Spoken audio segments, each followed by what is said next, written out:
it's appealing to say that you shouldn't, that maybe we don't want to have government simply allocating spectrum willy-nilly to, you get some and that you could be get open some. to corruption or misguided stuff. But to then say we should do the same for deciding between Wi-Fi and cellular, that I think is a big problem because of this the likely incapacity of so many disaggregated users to come together and form a bidding coalition that could seriously take on mobile. And I think it's pretty unlikely that a coalition could be formed. And so the key point is that even if the value to that coalition is in the end going to be higher than the value to mobile would have a likely win in the auction simply because of the difficulty of bringing together the bids. I think that's undeniable.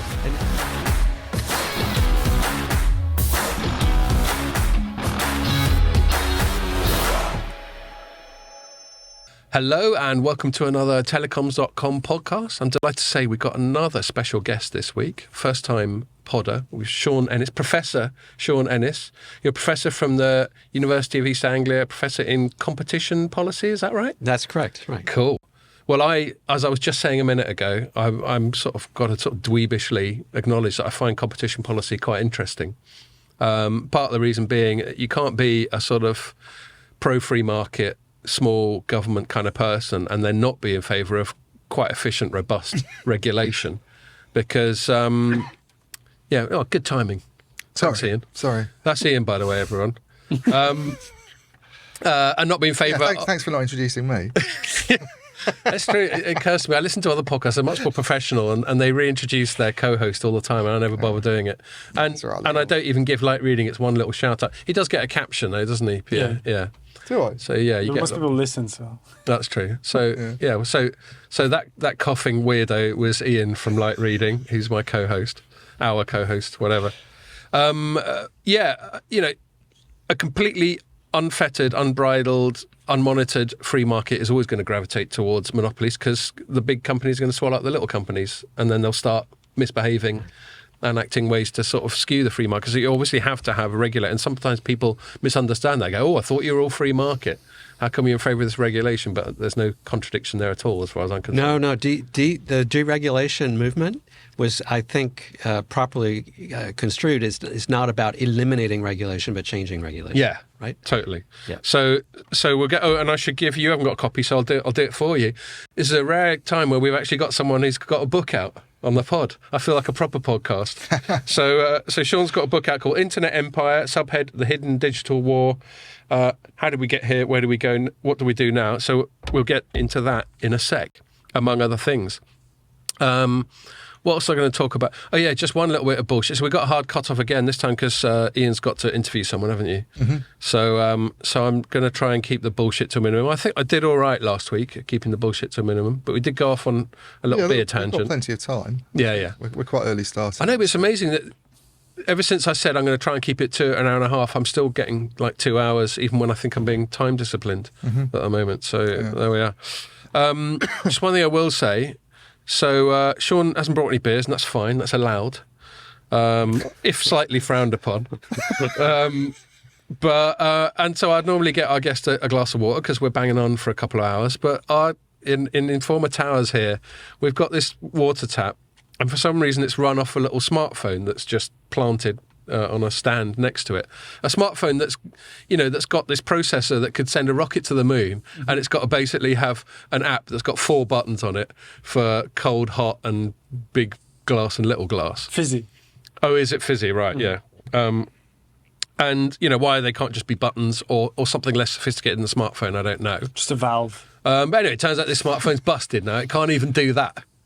I don't even like those in coffee shops now. You go into where is it? The Black Sheep Coffee, I think. You can't order from people anymore. You can't just tell someone what you want. You have to go and use a giant touch screen. That's the same as Avocado, where I get my lunch. And Avocado's the same, but there's people there anyway. So you could just say, can I have a flat white? Instead of which and you can't just press flat white. You've got to go through several screens. And it's got to ask you whether you've got a loyalty card. And they try to push your membership on it so it doesn't work. And I mean, it's I know, unnecessary. and on that road, I was moaning about, technology. if we got the lifts here use a touchscreen rather than old-fashioned buttons, and the touchscreen's not very responsive. Yeah. So this is bringing out the sort of rampant Luddite in me. What's wrong with buttons? Sometimes less is more. Yeah, I mean, this might be a quite a natural segue actually into your book, Sean, because the broader topic is tech.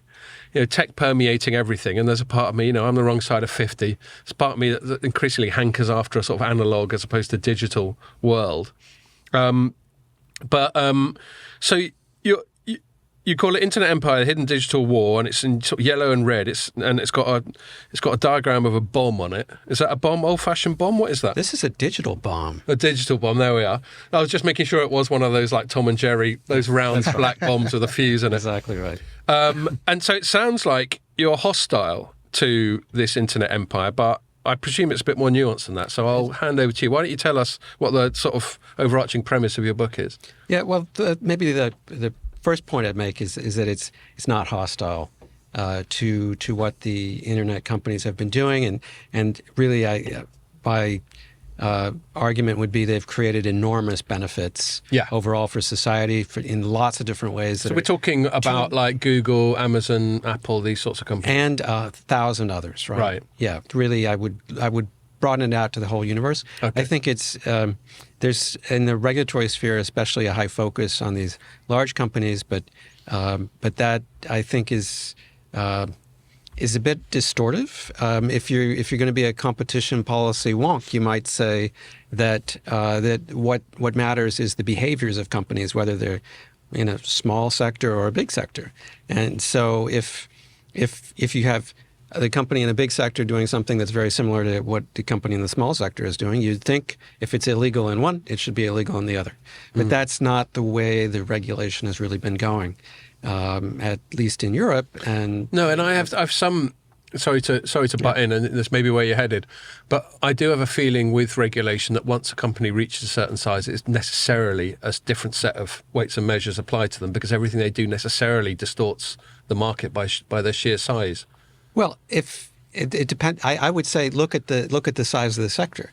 If you have a company with 70% of the deliveries of truck tires, compared to another company with a 50% delivery of restaurant meals, I mean, which is the bigger problem? It's not an obvious answer to my mind. There may be, if there were consumer harm of equal levels in each side, then maybe you'd be more concerned about what's going on with restaurant deliveries. But on a matter of principle, I'm not sure that should be the case. Fair enough. What the book is suggesting is that almost by accident,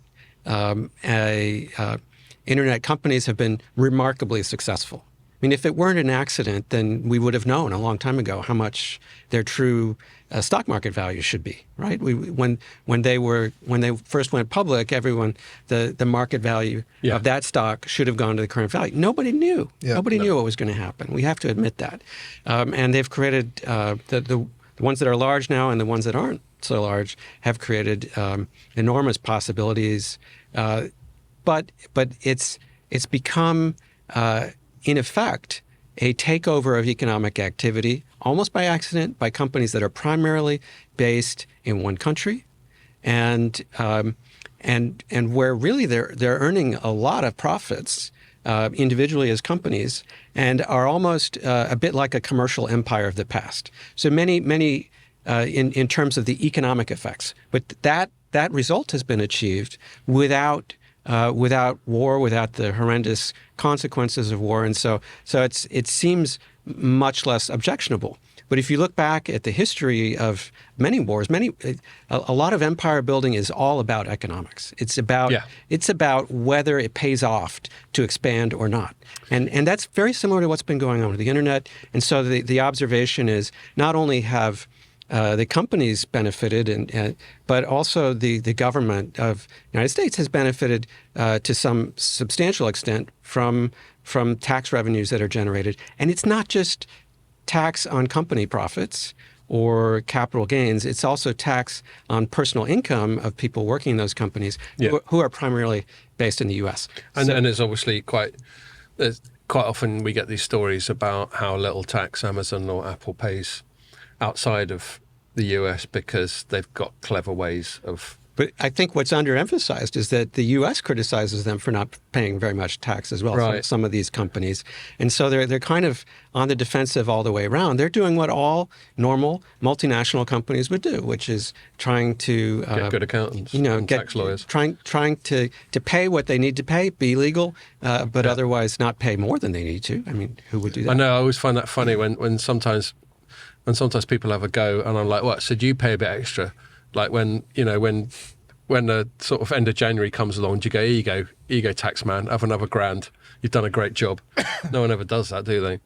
But then again, I can see the more sort of popular argument whereby if they're so efficient that someone like Amazon is turning over billions of dollars in the UK and paying fuck all tax, then it's easy to feel resentful. So if you look back at the history of empires, you'd see that there were empires where there were commercial companies who were given very specific tasks and who took really large shares of markets and generated a lot of profits.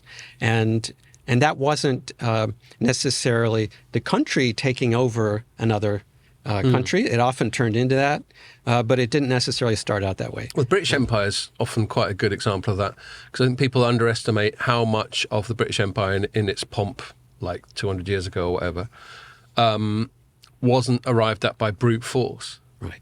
Yeah, there would be a bit gunboat diplomacy, and we'd send the lads in every now and then if there's an uprising, but a lot of it was like East India Company type of more trade and culture exchange.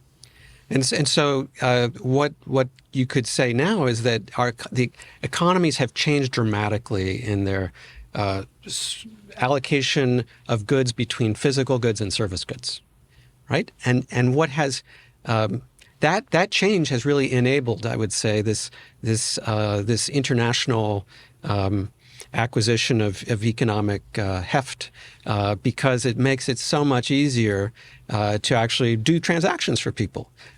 50 years ago, you couldn't have a company from another country doing your transactions for you, but now basically you can. And in all sorts of areas of life, whether it's what you eat or what you read, the chairs that we're sitting on, you can now obtain so much from these intermediaries that really they're not just local anymore. They can be from another place, and it's kind of curious if you look at it that the U.S. has been so successful in this regards. And I don't think it's an accident. I think it's because the U.S. has had a lot better policies than Europe, let's say, in terms of helping its companies to prosper and succeed. I'm sure that's true. And if you think of venture capital developments in the UK or other parts of Europe, often the ambition is, we'll start up a new company and then we'll sell it. Well, that's not necessarily the way U.S. Enterprises are thinking. They're thinking, we'll try to expand and we'll create a broad product that operates in many places. And maybe our exit will be IPO rather than selling. And we have a financial network that will help us to do that. And here there's been much more willingness to sell out continuously. So I wonder if even that's changed now with the trend you've sort of noted with the emergence of these big tech companies in the US. They're very acquisitive, or have been, some of them in recent years. And I mean, I have heard it said to me that it's, if you're a startup these days, there's a stronger likelihood that one of those companies is going to come along and buy you rather than you becoming the next Google. It's like unless we see the emergence of another internet, something like the that's one of the ways in which a market that didn't exist before that somebody comes into and that they can grow and dominate. It's one of the ways big companies maintain their position is by buying their fledgling competitors. But if everything's about the internet and companies are coming along and targeting that space now as startups, then there's very little chance they can be. It's like someone trying to become an oil exploration giant with seed funding. I suppose you could say Spotify would be an exception that proves the rule. They're a sort of one-off of a European digital company that did come to dominate its space in spite of the presence of Apple. But they're pretty old, Spotify. Yeah, but great example. So if you were to be asked the question, what is the position in the order of capital values of all the big digital companies in the world? Where would the Which is first... market cap, do you mean? Market cap. What's the first entry for a European company? Of any kind? Yeah. Is it entry? Is it 5? Is it 15? Is it 25? LVMH is... it's not tech. for digital companies. Okay. Right. Yeah. Oh, yeah. So the answer is it's Spotify at 37 in the list that I saw. Yeah. So that's amazing. That's suggesting there's been a massive operational non-success, shall we call it, in Europe as a result of something. And I don't think it's not person-based, it's not people-based. They're entrepreneurs here.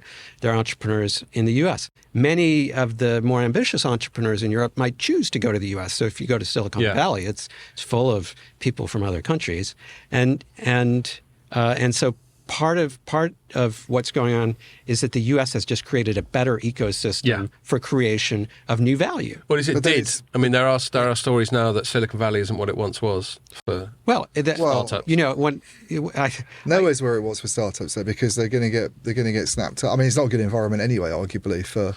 Well, I mean, I think California, for example, is the tax quite rules, regulation and tax heavy, but it still has. I still think that trying to upset Silicon Valley's dominance in that space is, that it becomes a self-perpetuating thing. The fact that it exists and it gets bigger, it becomes even harder to challenge it. But if you think about Silicon Valley 30 years ago.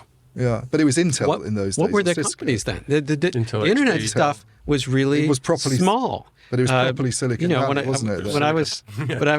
I talked to a venture capitalist there just as Yahoo was going public.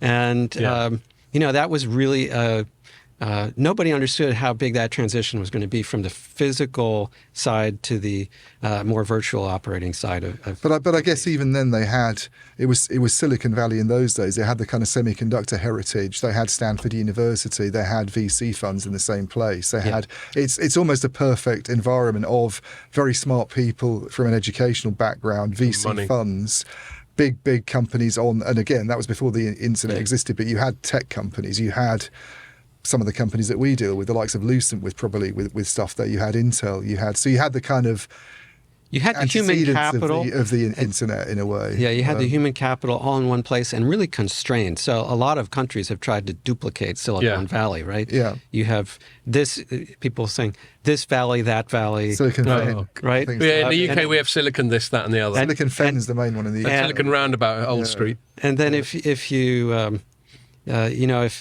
look at the relative success of all these imitations and then the original thing has done really well. Right? Yeah. But another thing, so you're, as I detect from your accent, despite living in the UK, you're American originally, yeah? And I even graduated from high school in the center of Silicon Valley in Palo Alto. Okay, so you're even more qualified. Because there are a couple of other things that I think are also not just like public policy or structural, but cultural. So it's said to the point of cliche that the US has a more of a sort of can-do, go-getting, ambitious attitude, whereas we've got a slight sort of dusty post sort of colonial, post sort of declining, managed decline vibe in Europe, and then there's also, I suppose, there's a certain cultural thing about like fail fast and all that sort of thing, the way in which just trying shit out and if not celebrating, then accepting that failure is an intrinsic part of getting things right eventually. So there seem to be cultural advantages in the US versus Europe. That's true. And also a societal reward and a positive vibe associated with success. It's much rather than the sort much of greater than don't here. Get too big for your boots type of approach that we might have here. But do you think it's got to the stage now where trying to produce regardless of the Silicon Fens and whatever it might be, and those ecosystems, trying to produce a company that can take on a Google or an Amazon is not going to be done. So we need to think about other ways of of dealing with them. Essentially, we're not. If a startup comes along that does something particularly innovative, and that does happen, as you say, they get bought usually. So yeah. So what's the response, right? Yeah. Well, we are in this is the tech world is always changing, but the changes are often pretty gradual. To the extent they're predictable, the major companies can deal with that because they can move themselves in ways to adapt themselves to new situations. Some of the new AI could be a little bit different in that respect because it's been a very fast movement. It was predicted, but pretty fast change that's happened in the last year. Yeah, we might go on to that. But the what can happen? I don't think the solution is to say, all right, we're going to invest lots of money to make our own companies successful, because if you look at the way the success has happened in the U.S. with their companies, it was not because the U.S. government was throwing money at companies. The U.S. government did help to create the internet itself, right, in a very major way with a lot of investments. So that's kind of the backup infrastructure. And then they have done an excellent job of advocating positions internationally that help their companies. That's undoubtedly true, whether you're talking about tax or international treatment or movement of data, things like that. They've done a very good job, and that's maybe because politicians outside the U.S. haven't thought it was worth paying that much attention to some of these questions. And but it's also what's the future here is you can see strong tendency to throw money at the problem. Yep. And that's not really the solution, I would suggest. It's if you really want to create companies that are like those that have succeeded so far in the internet, maybe you need an innovation infrastructure that's similar to what there is there, which it's about attracting people. It's about making sure that financial mechanisms are in place that growing companies would need, but that there's a competitive allocation of that money. It's not allocated by bureaucrats. Totally. And you can't just go around picking winners arbitrarily. And that there be regulation that's in place that would permit new innovations to really take off. And just one example might be that if the U.S. government gives funds, grants to universities for research, it doesn't insist on a really high return to the U.S. government in case there's a commercial success. Right. And that actually leads to much higher rates of commercialization of innovations from universities than in some other countries where there's a lot more of a feeling that, if we give you something, you should give it back. Right. And then you were, I can't remember if you said this before or after we started recording, but you're talking about a sort of European tendency to grow something up to a limited extent with a quite immediate selling exit plan. Right. Whereas you look at something, I don't know, pick a random one, Facebook, which started off, so goes the sort of apocryphal story of just Zuckerberg and a few others just finding ways of people to hook up or whatever at university. And then just the scaling of it. Mm-hmm. So it became a bit big, but then bigger. There always seems to be this infrastructure and the support and the investment and that sort of thing, and the climate for a successful IPO, whatever, for these things to grow and grow and grow. So, and that presumably does require a certain kind of environment. Right. And if you look at one of the more successful European initiated companies might be Booking.com. Mm-hmm.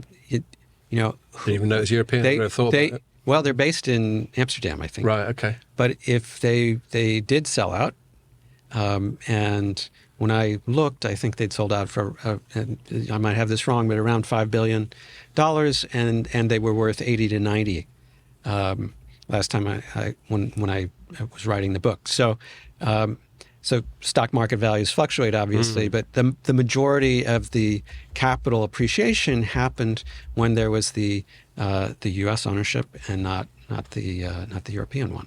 So that's kind of just one observation.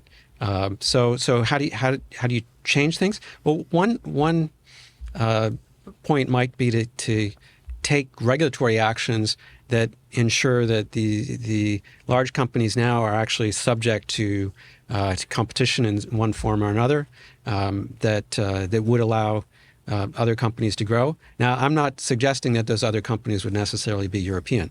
I think there's there may be some who would wish that's the case or argue that that will be the case, but I'm not so sure it would be true, because unless you create that silicon fence that's going to really succeed, maybe the innovators will also come from the same place. It's very possible, as the ones they're replacing.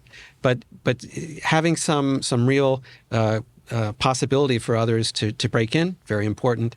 And then and so that means regulatory changes. And the European Union has moved towards regulatory changes. UK has introduced its new Digital Markets Unit bill recently, and also has an online harms bill. And don't get me started on that. The U.S. Yeah, the U.S. May be going down some of these roads of regulation in the near future, and it's really hard. They look like they're getting more censorious over the internet. What's going to happen there is less sure. But the what the main point I want to make in the book is that regulation is not enough. It's probably a necessary condition. Not enough for what? So yeah, it's not enough to lead to a fixing of the problems that you might identify from this empire. Of it being too much of it concentrated on too few hands? Is that a problem? So I'm not an opponent of big companies by any means, right? But I would say what may be really important. The big companies now have this huge advantage because we've moved towards network economies. Yeah. Where you and I both benefit from being on the same network. How is someone going to start a competitor to that? Really, really difficult problem to solve. I'm not here to solve that today. But I would suggest that in addition to regulatory changes, personal behavior has been at the root of the expansion of the digital companies and of the concentration of power that they've had. And so personal behavior may be the sort of things we have to think about. So what is our personal behavior? So one example would be, do you read a newspaper, or do you get your news for free? Right? This is a lot of people choose now to get all their news for free. We can see that the quality varies tremendously between sources, but when you're reading a newspaper every day, you'll probably end up getting a better quality of news than when you're choosing it for free. But in many ways, the internet's been catastrophic for journalism. Yeah, because a hell of a lot of the revenue streams have disappeared. And so one thing I would suggest is that people should consider paying for their news in one way or another. Pay for your news. And this when my brother read the book, that's one of the first things he did. He started to pay for some news, and I think that's one example of a concrete step that people can take. Another one is to think about purchasing local when local has what you need. So instead of ordering something over the internet or over an app, you actually go out to a real store and you get the things that have been obtained by the real store. If we don't do that sufficiently, there will be a continuation of what we've already seen, which is the decline in local neighborhoods and real stores. Well, I mean, I was going to ask you about that, because I suppose a lot of people looking at, especially people who've grown up during this, but even people who sort of lived through it, who are a bit older, like I'm guessing all of us are, would say it's been a hugely beneficial thing. Actually, you look back to the pre-internet era, the pre-Amazon era, pre-mobile phones. You couldn't get books that you wanted in bookstores. You couldn't find things. You order it now; it's there with you the next day. The prices of Amazon Prime's TV service, you're paying $10 a month or whatever, and you get free deliveries included. You go back to the days of satellite and cable, and it was, it's hugely expensive. And I'm just wondering if people buy into Scott and I talk about the negative side of having too much power concentrated in the hands of these companies for all sorts of reasons. But I'm wondering whether the average person really sort of appreciates it, and then you've got the difficulty of sort of getting them to buy into why they should be making the effort to go out to a local shop that might not even exist anymore, and when they get there probably doesn't have what they want, rather than ordering online. I just think it's kind of a tough ask. I mean, just think of one example. Ordering in food from restaurants. So I'm not talking about the UK here in this discussion. It's just in general. The food delivery platforms are receiving payments from us for the delivery side, usually, the payments from customers, but they're also receiving a commission from the restaurants. That's the part we don't see. It's never talked about. Why not? Why not? If the restaurants are starting to have to pay, say, a 15%, 20% commission, I don't know what the precise numbers will be, because it varies from country to country, from operator to operator. But the restaurants are paying a commission. What do you think is going to happen to food prices if more and more people buy in this manner? Right? Will food prices stay the same, or will they go up? And if we buy with these hidden commissions that aren't disclosed, that aren't discussed, we're going to create an environment in which the prices we pay for things are actually going to go up, and people are not very conscious of that, based on conversations I've had with a lot of folks, and when they learn about what these commissions are that they're not seeing, some of them change their behavior. Yes. So and there is a slightly market distorting aspect to it, because there will have been, there's lots of examples. You get examples on Spotify of certain artists, like, I don't know, Taylor Swift or AC/DC didn't want to go on there originally because they weren't happy with the rates, or maybe some restaurants will not sign up with Just Eat or whatever because they don't fancy it. But then you get the impression that eventually the amount of business they lose by not being on those platforms forces them to do it, which therefore gives those platforms an incredible, and they know it, so it gives them incredible power. They're like, they're going to fucking come here eventually. And so we're not going to negotiate with them. We're going to stick by our guns, and we'll end up winning because of just the sheer inevitability of it all. So as you say, and the only way it's not inevitable is if people, I can completely relate to what you're saying about how seduced we are by the convenience of it all. I mean, I think about the amount of times I must interact every day with Google. Obviously, I've got an Android phone, I use Gmail, I use Google Maps. Trying to get Ian to use Google Maps or something like that. It's just an ongoing joke about him getting lost because he won't use his map on his phone. And then Amazon, we probably get an Amazon parcel arriving almost daily. And I could just get off my ass, but I've got to say what Ian was saying about bothering to go into the centre of town and then finding some shop and it doesn't have the stuff you want, and then you go, why didn't I just fucking order it from Amazon? And I would have saved myself the time and hassle and would have got what I wanted. So it's a tough one that you're asking. It's a tough ask, and I'm not trying to be a Luddite. I don't know if I am a Luddite or not. I don't think so. No. But I'm because actually I'm a huge fan of a lot of the potentials that have been created by the internet that never could have been done in any other way. Yeah. So I emphasize that at the beginning. I'll emphasize it again now. But there are ways that the process can be more controlled, and ways that we may be doing things we're not so conscious of. There's also, there's a huge problem of internet addiction. So I think the word addiction can be applied to the way that many people use the internet, and it's for other products, if there's addiction, we look for solutions to addiction. And I don't think there's been a very strong searching for solutions to addiction. Well, like social media, I hear about so much, especially during the lockdowns. Just people getting addicted to what they call like doom scrolling and these sort of Twitter interactions with these random psychos that you wouldn't encounter in real life. Or and I'm the first to claim being guilty. Perhaps I could be at a dining table with my family, and I'm kind of curious about a question. I might look at my phone, and I think that's. Or when you're watching telly, and then you also look at your phone at the same time, where 20 years ago, you'd have been happy enough. Well, I think it's TV caused attention problems, and I know there's always a worry when a new technology comes along. Oh, it's going to distract them. It's nobody's got an attention span these days. But I do feel this need that, because I think everybody has this. Your instance in the restaurant of looking at your phone. I don't think there's a person who has a phone who doesn't do that. And I mean, people now you see leaving trains, walking down steps at the station, and they've probably been on their phone all the time anyway, and they still can't walk in a straight line down some steps without taking the phone. And they look at you like you're a dick when you're in their way. It's quite scary. I mean, one of the reasons I find it's because Scott's talking about me getting lost in town centres because I don't use a mapping tool that often. But I feel this dependency on this device is ridiculous, really. For not. I mean, that's one example. It's a handy excuse. But people needing to use it for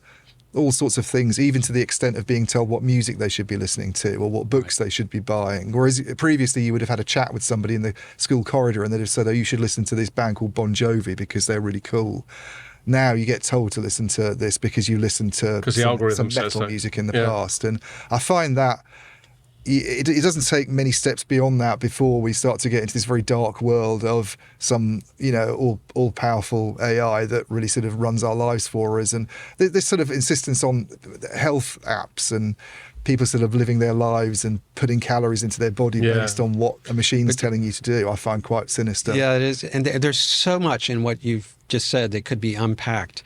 There's one example is the loss of concentration. There is a generation, I would say, just based on my own observations and my children, excuse me, but where there is a lot less ability to concentrate than there used to be. How old are your kids?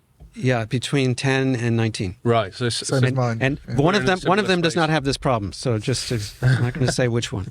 In case they listen. I feel the same, but how can we be sure, though? Do we remember what it was like when we were kids? Because I felt I didn't have any focus either. We don't mean you, Pierre. Okay, so maybe... I know it can only be worse, but how can we measure it, Well, I think it's surely something that could be measured, but you probably need a study that goes back and looks at or it might look at how people behave when they don't have internet and how they behave when they do. And I kind of did that almost experiment by accident with my kids when we moved internationally, and we didn't have access to the internet for the first months in a new place, just because it took forever to get it installed. And their behavior changed, their ability to concentrate changed, and it was very fast, actually, the change in their behavior. And then when we ultimately came back to having the same kind of television and internet access that we had in the past, well, behavior went, it changed back. So my kids are 18 and 16, and so smartphones have been around since they were born, and we had a few stories of like my son just. One day me giving him my smartphone to shut him up, and then he suddenly spent 70 quid when he was about 7 years old. And Pierre's kids are much younger, so he's at that earlier stage, but I'm sure, Pierre, you can relate to that. It's so easy to shut your kids up by chucking a digital device at them. And so it's always... You never do it, do you? And so it's always a dilemma for parents, and I'm sure, I feel it, when I was a kid, we just about had like computer games at home, sort of like first generation of things like Ataris and Commodore 64s and shit like that. And I would just dial into them because I've always found computer games so much more engaging and immersive and interactive than TV. And so we're always going to gravitate towards the most instantly gratifying and instantly absorbing thing. Yeah, and so this affects willingness to read, I think, to quite a substantial extent.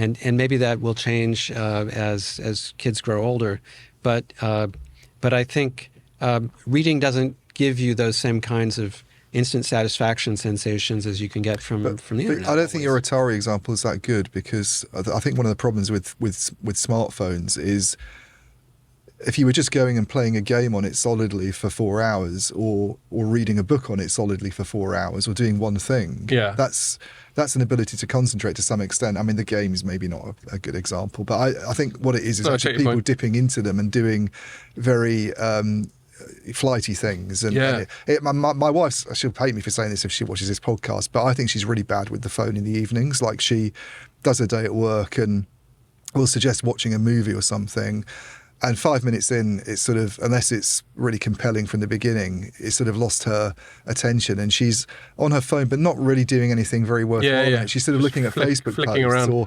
flicking through Instagram, which in itself is a service, I think, where the thing only appears for a few seconds and then disappears. It's, it's almost about not having an and one other attention thing I'll say on that. I back when I used to commute more and spend more time on crowded trains, I'd sometimes look over the shoulder of people on their phones, not deliberately, not in a creepy way, hopefully, but you just notice. And I notice that women, especially, I see these young women on these phones, and the speed with which they were scrolling and flicking between things, it was just incredible. So did you even glance at that? Yeah, and it's. And I suppose an ultimate manifestation of what you were just describing with Instagram now is something like TikTok, where it's got two things about it that seem to be symptomatic of what we're talking about. One is the fact that it's short video. It's meant to be ephemeral, meant to be fleeting. I can't remember what the context was. I was chatting to someone about one time when I researched some TikTok and found out what was the most watched ever TikTok. And it's just this, what looks like a late teenage girl lip syncing to some song for 30 seconds. And just, that's it. Yeah. And yet somehow that was the biggest thing ever. And anyway, my point about it, I suppose, is this, that seems to be a great example of the short attention span thing we're talking about, over and above something like I still play computer games and I like them, but it's just not doing anything for longer than about 30 seconds. Well, I know one effect geared towards. I think it's had on me is because I read a lot. I make an effort to read, and actual books, not even on a Kindle or anything like that. But if I don't have my phone with me, if I do have my phone with me and I'm reading, I do notice these days, occasionally I'm reaching for my phone and checking a text message or looking at my emails. Yeah. I think, why am I doing this? Because I'm actually enjoying this book, but I can't stay with it for more than 10 pages without having to do that. I broke my phone at Christmas for a while, and it was actually, it's a different story, but the 2 days I was between not having a phone when I was sort of waiting for a replacement, it was actually quite good in a way. People go on these digital detox holidays, don't they? You hear about this sort of faddish thing to go and take all the kids' phones away and switch your own devices off and put them in a bag and take them into the woods somewhere, and then you can't have access to them. And I kind of feel it's like a kind of nice idea. Nothing because quite like getting lost in a fiction book. Yeah, well, but doing anything, and that's even better than a film. Playing chess or something, or if you had a phone with you, you'd be. It's almost as if it'd be really valuable to have a way to teach people how to control themselves in this environment. Because we don't want to suggest that. I think that there should be government controlling the exact way that Instagram would work. Yeah, but it's not for them to decide. It's not for them. It's for us. It's for us, and partly it's a lack of training. We've just kind of grown into this way of being without conscious awareness that we're doing it. It can happen very fast. Right? Yeah, I mean, it's easy to lose sight. I mean, we've just been reflecting on it. We're all slightly different ages. I guess you must be around our age if you've got a 19-year-old kid. Unless you got started real young. Pierre's like half a generation younger. But we can all, if we just think, what were we doing 20 years ago? What were we doing turn of the millennium? The internet was the next big thing then. And now, in the space of a generation, it's absolutely integral to everyone's life. So it's incredibly fast pace of change. So I think a part of that, if this is one of the points you're trying to make, Sean, is we've got to catch up, just like regulators have got to catch up, and they're trying to some degree. We've got to catch up in terms of, okay, so we embrace these things. We shared everything on social media, and some people presumably got some regrets about the amount of stuff they shared on social media back in the day. We've given away our data to the likes of Facebook and Google in exchange for free stuff and convenient stuff. And do we now just stop and go, all right, okay, we got a bit carried away. Now we need to just dial it back a little bit. Is that part of what you're saying? Yeah, I'm almost saying that in schools you can go to school and they'll teach about woodworking, but they, how much time are they going to spend teaching you how to use the internet in a sane way that's good for you and good for society? It's a kind of seems like a realm of where there's a lot potentially to do in the future. I wonder Cool. whether it's a sort of parental responsibility thing. To Yes, you were I saying, completely because agree. I think we've just kind of grown up and got used to it and started doing Right. things, and then thought to ourselves, we're in some bad habits now. But whereas our parents used to say to us, "Don't watch video nasties," maybe in future people say, "Don't use social media too much." I mean, that's already happening. You hear stories about Yeah, parents not absolutely. allowing them kids to go anywhere near it. So But- individual responsibilities and is core to a lot of the approach of this book. Yeah. Yeah, and as I was just alluding to earlier, and Pierre perhaps jokingly implying he doesn't do, it's incredibly tempting as a parent. If it's just an instant shut up. It's like I used to call lollipops at a certain age for my kids. I used to call that shut up on a stick. Because they'd be whinging or crying or whatever, and you just chuck a lollipop at them and then they shut up. It's a bit like it's like one step up from a dummy, isn't it? And digital stuff's another step forward. It's just another form of shut up. It shows probably how shitty my attitude to parenting was, but I think we can all relate to it if we admit it deep down. Yeah, that's true. But there is there's also a lot of great learning that can happen through all of these media. So just one example, I've got a child. He started becoming interested in chess maybe 6 months ago, and he's learned so much from the things he's been able to find on the internet, from playing chess on the internet, things that I could never have taught him. Yeah. Right, and so that's a huge positive that's come about because of that particular interest that the child developed. Totally. And so it's really worth emphasizing the need for balance in all this. And That seems to be the sort of... closing doors is not the solution. Yeah, and that seems to be the ultimate message. I'm going to have to move on because there's loads of other stuff I want to pick your brains about. But without having done you the courtesy of actually reading your book before you came on the pod, for which I apologise. Why would you do that? Why would you do that? I'm going to guess that the essence of one of your conclusions is this need for moderation, this need to just acknowledge the environment we're in, and just take stock. Yeah. So I've got a list of 15 things that we can all do. Okay. Where if it's organized by, if you feel there's a problem of the following sort, then here's some actions you can take. Yeah, good. That sounds very you need very practical. productive, practical. Cool. conclusion. Well, I will read it. I promise you. So Right. Sort of, and maybe we'll get you back on when I eventually read it in about 3 years' time. So I wanted to move on just because, competition and public policy and that sort of thing's a broad area. I understand not just telecoms, but you seem to have spent a decent proportion of your time thinking about the telecom side of it. We had a little chat a few weeks ago prior to this, just to make sure that we were going to have plenty to talk about on the pod, which obviously we concluded we did. But I sort of need your reminder of some of the other ways in which we overlapped. I know we were talking about things like public policy as it affects telecom spectrum was one of them. So maybe we should start there. I remember we spoke about there was a story that was breaking at the time we spoke, and obviously is still a thing, about, I think, is it the 6 gig band? 6 gigahertz, right? And there's some tension between the worlds of mobiles, cellular, and the worlds of Wi-Fi as to who should have some kind of priority access to that sort of thing.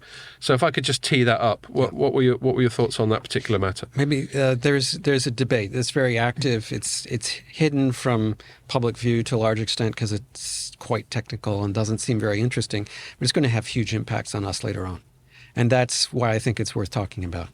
It's really this 6 gigahertz spectrum is a perfect example of how something really technically complex can ultimately impact a lot of products we might have in the future. So we all probably both have mobile phones and we use Wi-Fi, right?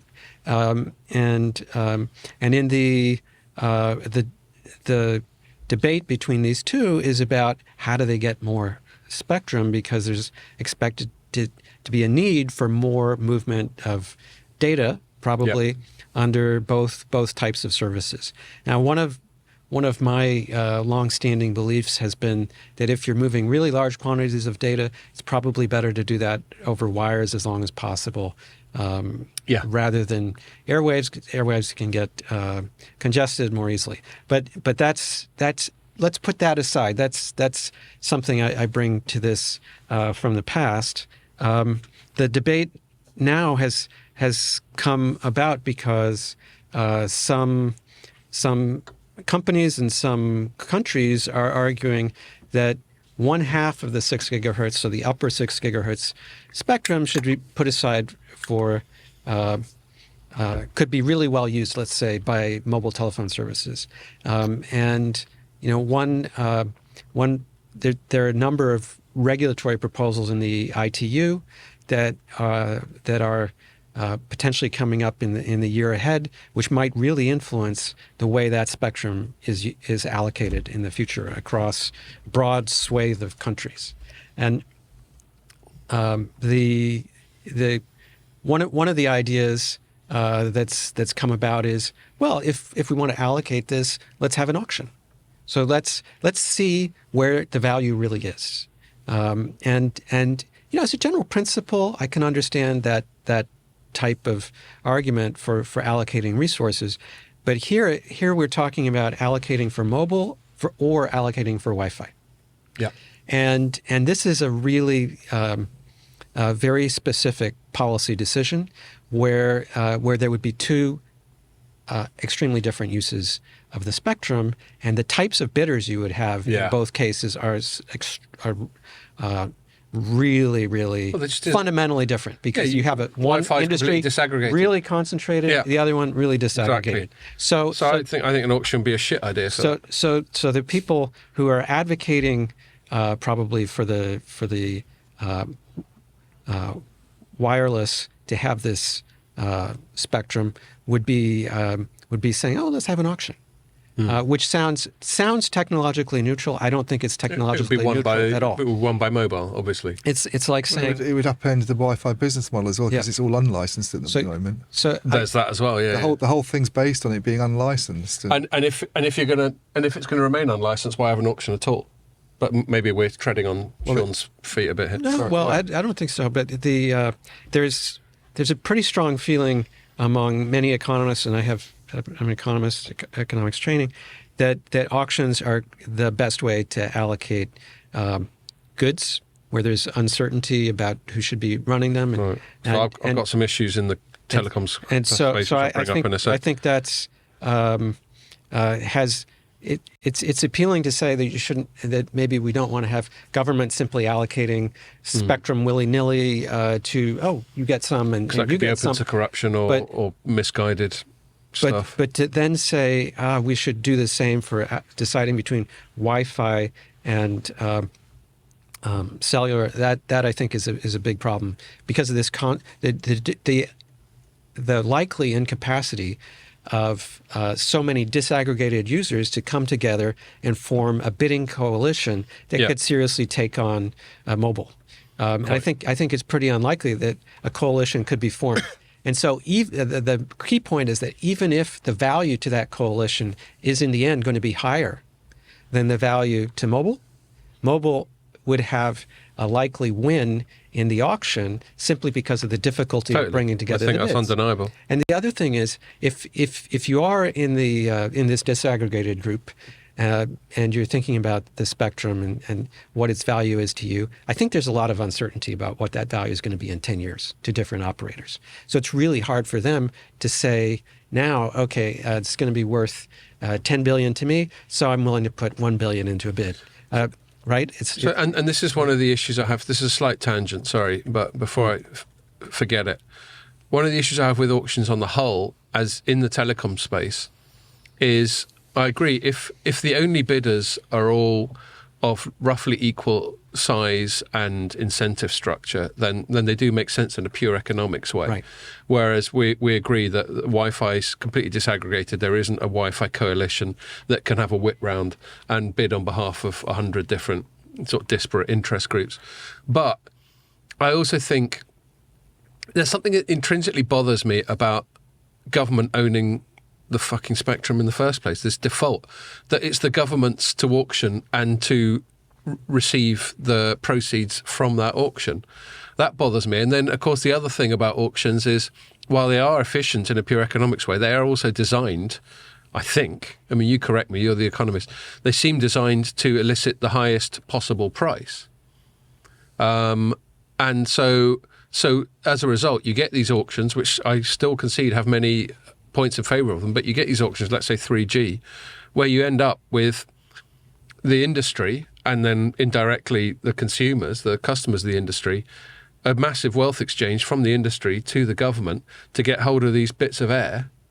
And that just bothers me on the whole.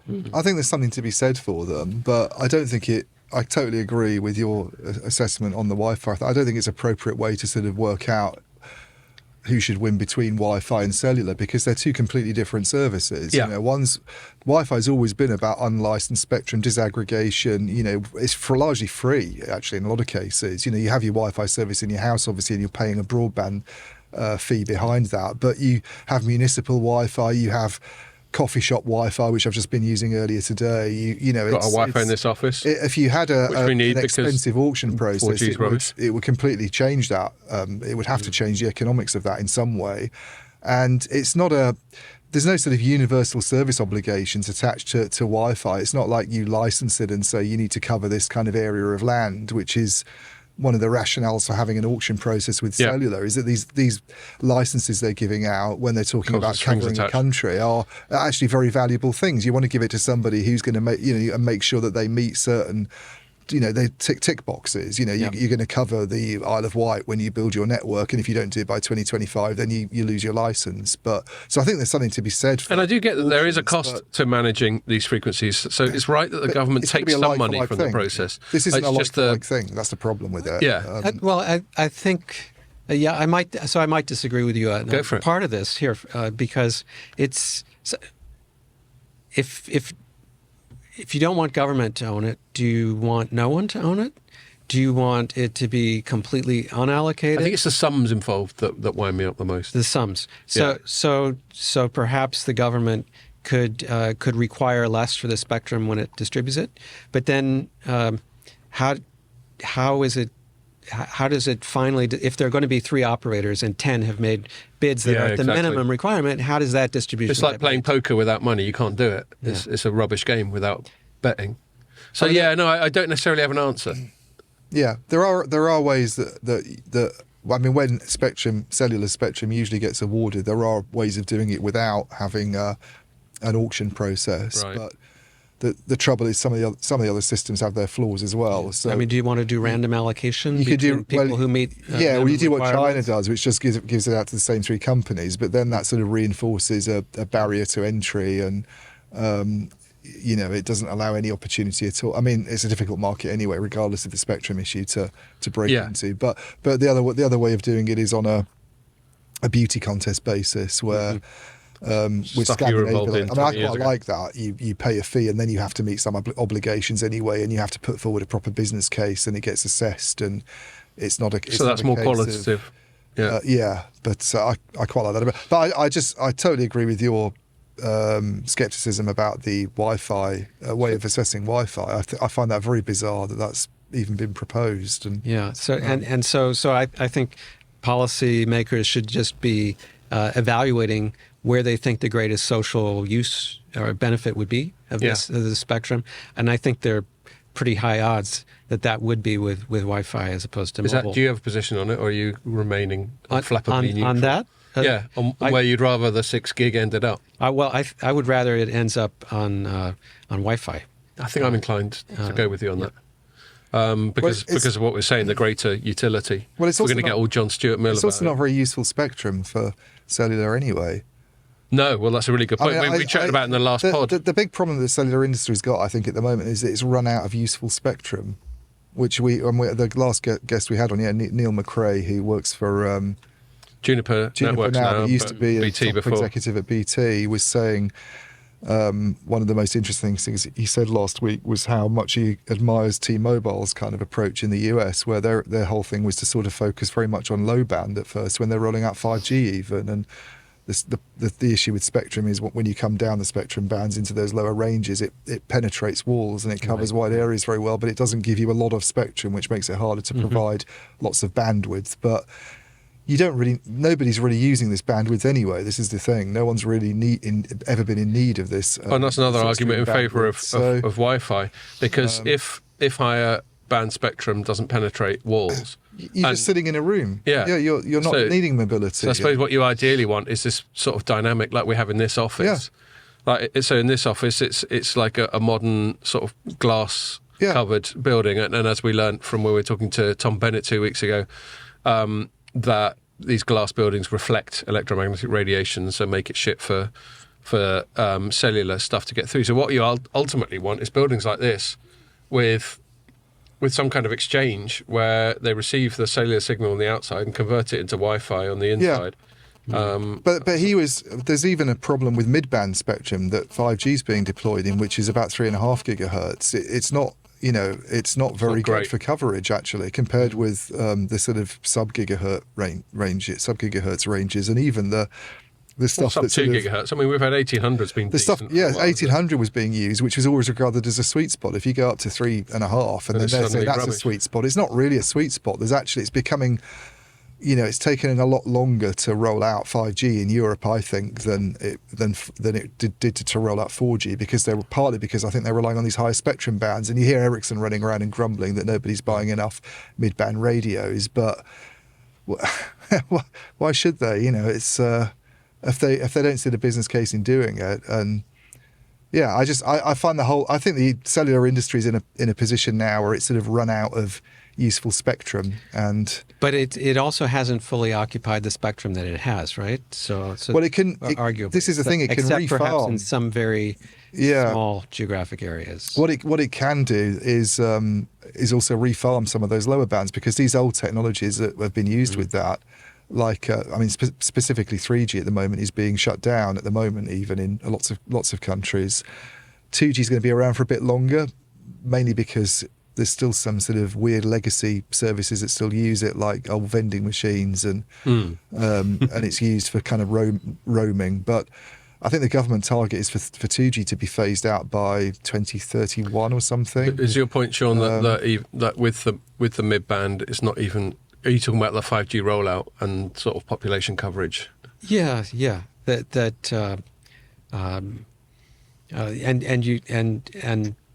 I mean, we're talking about making spectrum available for the future, and we have CEOs talking about the need to just slow down the future and make sure that what's already out there and been acquired can be fully paid for before you expand to something else. Scott and I were at a 6G event recently because there's talk about what that will be, and I think one of the themes that we both cover when we came away from that and wrote about it is a kind of lack of enthusiasm on the part of the telco operators as opposed to the equipment vendors, who obviously want to sell a new generation of technology every few years for investing in something else. And the Nokia was up on stage and InterDigital talking very much about this centimetre wave band that's between 7 gigahertz and 15 gigahertz, and pitching that as the sweet spot for 6G. Well, I mean, it's to me, it just seems like it'll be useless spectrum. I don't see. It might be good for doing factory automation in some areas, or specific on-site hotspot services. Well, the only need for more spectrum further up the frequency range is just for fattening the pipe. Sorry, Dean. We always have to put a Dean comment in, don't we? Well, because I know a bugbear, the analogy of water pipes and bandwidth, right? And so I've heard it enough times from him that I've become Pavlovian. I feel the need to apologise. But fattening the pipes such that we can get even bigger data rates. And I said, and I think I got corrected by Neil on the last pod, and that's fair enough. I'll stand corrected. I said, I thought 4G had more or less solved that, and we're good for data rates. And he's probably, I'm sure he's right to correct me, in so much as, we've always said we don't need more processing power, we don't need more RAM, we don't need more computing power, and then obviously we get more and we find a way of using it. Yeah. So there'll always be a use for it. But as a hard pain point, 4G seemed to solve mobile. I'll still stand by this. Seemed to solve mobile broadband broadly for most people. There's not many people thinking, "Oh fuck, I haven't got enough bandwidth." Obviously, if you're going to if you're going to locally store a video and you want it to download in 1 second, then it would be great. But on the whole, I think people are all right. Well, but I also remember Andrea Donner at Vodafone saying that some of their 4G sites had been at capacity or something when they were launching 5G. So there's an industry there is an. I'm talking about an end user need for mobile broadband capacity. Well, then it becomes an end user need as well, though, doesn't it? Because if they can't use their services because the pipes are full, then you're going to start complaining about it. But I mean, you don't see it the same way as a consumer. You just think, why can't I get my service anymore? But if that involves spectrum and this stuff, then that's what has to happen. So I'm being a bit, maybe I'm taking it to an extreme, but I still think these higher spectrum bands are just, to me, don't seem very commercially feasible to be used with cellular, which even more reinforces the point. I mean, they'd be handy for things like fixed wireless access or something like that. Yeah. But not for phones on the go or I don't know. We don't have to segue onto this now, but something we were chatting about immediately beforehand, you were talking about coverage on trains. There's certain environments that aren't particularly well served by cellular, and I would have thought, I don't know actually whether the poor propagation characteristics of these higher frequencies applies to things that are moving, but presumably, what is it referred to? There's some kind of physics term of what a plane or a train is. There's the tube that's not particularly receptive to. Well, your Wi-Fi thing's inside the train. Yeah. No, but you we're can get talking the about mobile cellular signal from outside, so you've got the two options, right? So I don't know. It's usually backhauled by mobile, and then the Wi-Fi on the. Yeah, but I never use the train Wi-Fi. I tether to my phone when I'm on the train. Well, I'm saying because it's not very good. You're getting a buzziness. Yeah, somebody's phone near one the in my table. pocket. Do you want me to put it on the floor? Yeah, sorry, it's persisting. Are we good now? Has it gone away? You mean you don't like that irritating buzzing noise in your ear? It's one of me and Sean then. Okay. Maybe it's a. But before I move us onto that, I think when we were speaking about this 6 gigahertz thing, Sean, when we spoke on the phone before, or on Zoom, I should say. No one just has phone calls. I didn't have a phone call. It was because Ofcom is mulling over what to do about it. Have I remembered that right? Whether to go for an auction, whether to go for a beauty contest, or whether to just dosh it out. Well, especially the European Commission and the European Union are maybe it's that then.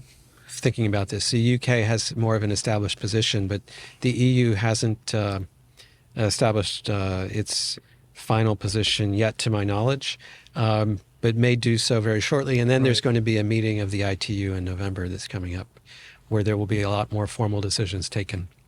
And that's the crunch point for this particular question. And so our assumption is that if they go for auction, it will be snapped up by mobile. So the decision in the ITU would be about whether the spectrum is designated as international mobile spectrum or not. Right. And then if it becomes designated as international mobile, then that would open up the possibility of these auctions. I think that's the idea. And do you have any sense of which direction it might go in?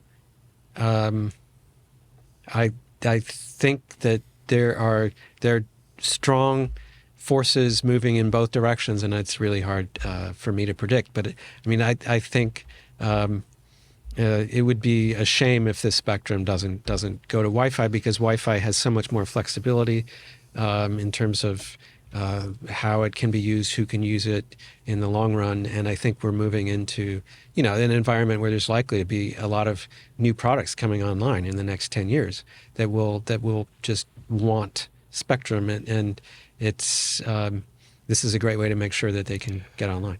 It's also a disaster for the cellular operators, isn't it? Wi-Fi, really, because I think about what my son's done over the last year. My son's at university in Denver, and he's not had a US phone while he's been there. Mm-hmm. He's basically just switched off his data and roaming and used campus Wi-Fi, and he very rarely leaves the campus because it's huge. And obviously, even if he wants to ring you up, he can do a call. So he just does calls on WhatsApp to us in the evening and to his friends in the UK, and has spent 1 year being able to do that. Mm-hmm. And therefore his usage charges have been zero, and it's just what he's paying on the tariff. I could largely, I try to sort of gameplay this in my mind, whether I could exist just on Wi-Fi. Well, I did this in Austin, so we do. Scott and I travel quite a bit for work, and I went to Austin last year, and we'll be doing with Pierre in a week and a half. And I didn't want to use roaming at all over there, or even get a package, just because it adds quite a bit on for a long distance trip. And I just thought, I'll just rely on Wi-Fi. And every restaurant you go to in Austin or hotel or conference venue has a Wi-Fi hotspot, and they're all free. Well, they were last year, so unless they've changed it in 12 months, you're able to do calls, receive texts, contact your colleagues there. The does remind me, we were talking about kids and addiction earlier. One little cliche that I associate with kids is they go to someone's house or go to a restaurant, and the first thing they go, "Hello, little Johnny, good to see you again." And they go, "What's the Wi-Fi password?" Like, that's the first thing to ask. Such is their dependence on these things. So I think that will be interesting. I think the three of us are more or less in agreement on the direction we'd like it to go. I do find it sort of mildly interesting to imagine what direction Wi-Fi is going to go, because I think we can agree that Wi-Fi is not totally satisfactory in terms of user experience. And like public Wi-Fi, filling in forms, all that sort of thing's a bit of a drag. And then, all us tech journalists have got stories about going to a press event where the Wi-Fi can't handle the perfectly predictable thing that about 100 hacks are all going to get on the Wi-Fi and file their stories and all that sort of thing. So I suppose what I'm leading up to is I'd like to see an outcome whereby Wi-Fi gets this spectrum, if indeed it wants it and it would be useful. But if not coverage obligations, there's a little bit more structure around quality of service or something like that with Wi-Fi. But then maybe that would maybe the whole point of it is it's unlicensed and it's Wild West, and anyone, you and I, could go off and make a Wi-Fi device tomorrow, and maybe that's part of that area of innovation. Back to your first point, talking about Silicon Valley, perhaps it needs to be a bit Wild West for that innovation to happen. So I'm just sort of rambling and thinking out loud, but I would like to see a little bit more quality of service and for it to be a bit easier to use public Wi-Fi. I mean, you have to. I mean, it's a fair question to ask about some of the economics of public Wi-Fi, right? So that you do have a business or a public entity that's providing it to you, right? That always is happening in the circumstance you're talking about. I'm also suggesting there could be third parties who are just going to use that spectrum. It's going to be invisible to us. There's going to be a lot of usage that's invisible to us because of the Internet of Things and other devices talking to each other. And so that's also part of what is made possible by ensuring there's plenty of Wi-Fi spectrum available. In the terms of the quality of service, I mean, maybe this is, I think that's really hard to handle. Yeah. Unless you complain. Indeed. So back to your individuals sort of voting with their feet or whatever type of thing. In fact, that's just reminding me before we move, because there's one news story I want to cover, and we've only got about half an hour or so left. But there were a couple of tangents from the more sort of big tech thing that we talked about at the top of this recording that I forgot to mention that I'm going to quickly squeeze in just to pick your brains about. They're massive topics. That's really unfair because we're only going to have about 5 minutes on each. But one that concerns big tech and Europe is this thing that they frame as fair contribution, which is this concept that big tech, i.e., especially in the form of subscription video on demand, people like Netflix, Amazon, whoever else we get it from, Apple now, Disney, and so on, they account for the vast majority of the bandwidth that's used over mobile, or any network for that matter, obviously fixed as well. So European interest groups are arguing that they should chip in for the cost of building and maintaining those networks. And then the counter in argument... other words, pay the operators. Pay the operators. And some degree of wealth exchange from... Without having a stake in the business. From big tech to operators. I think you're already getting a sense of where Ian is on this. And then, and often this is framed as a push versus pull thing. So they're arguing that it's a push. They're basically that because these big tech companies are pushing this content onto the network and are the main reason why they need to invest in capacity, they should chip in. And other people, Ian probably one of them, and I'm more sympathetic to Ian's position, would be the more pull argument, which is no, this is just demand by end users. End users want to stream on Netflix. Therefore, if there needs to be a financial consideration to compensate operators for this this amount of data that's being used. It should be put onto the end users, not on big tech. So I'm just wondering, it's a big topic, whether this is something you think about. Obviously, you've written about big tech, not necessarily in this context, whether it's something you think about and whether you have any sympathy for one side or the other of that argument. Yeah, it's reminiscent to me of the network neutrality arguments that we've heard in the past. Yeah, it's related. And It's especially big in the States, those arguments. Yeah. And I think that in terms of how one would come out on this, it's probably an intense fact-based exercise where you just look at what the numbers are, what the elasticities are for different users, what type of quality will be offered in the presence of payment, what type in the absence of payment. And there was always this option of paying to push out your content further to the edge of the network, closer to the user, right? Yep. That was something that a lot of the big operators actually wanted. The big who were those who were delivering content. What exactly is the special contribution of the providers of the wireline or wireless service that gets you the product? I mean, that's a little bit less clear to me. Are they the one thing I would ask about is, are they the innovators who are creating these great new products that people Indeed. are wanting? And if so, perhaps they should get some reward for that. And if they're not doing the innovative work themselves, and they're being paid by the user in any case, are they proposing that they be paid the same amount by the user Paid and then twice. some extra Yeah. by the companies? Or are they going to reduce what they charge the user? Yeah. These would be all good the types questions. of questions I would Yeah, ask. totally. I'd like those questions to be asked more, because I think it would expose some of the flaws in the whole Yeah. debate. It does feel like a bit of special pleading. I don't totally lack sympathy for them, but it does feel opportunistic. They're like, look, we're short of cash. It's a business model problem of their making, though. I mean, you said, and Because the of trouble I unmetered. think with it's particularly big in Europe, because this is a competition issue actually, and mergers and acquisitions come into this. The argument that Vittorio Colau fell back on, I think I'm not misquoting him in his piece in the FT, was about low returns. If you look at return on capital employed at the moment in the UK, for instance, in the mobile market, it's lower than the weighted average cost of capital, which is not sustainable in the long term. To which And one this answer is tough shit. Well, one answer might be tough shit, but then you're going to have those companies running into financial problems in the future. So, that argument was brought up as a reason for allowing the merger of Vodafone UK and Three to go ahead, which is still to be announced. but We reckon. Well, it's the FT's main story today was that, wasn't it? 15 billion. Oh, I didn't see. Yeah. Oh shit, I missed that. Yeah.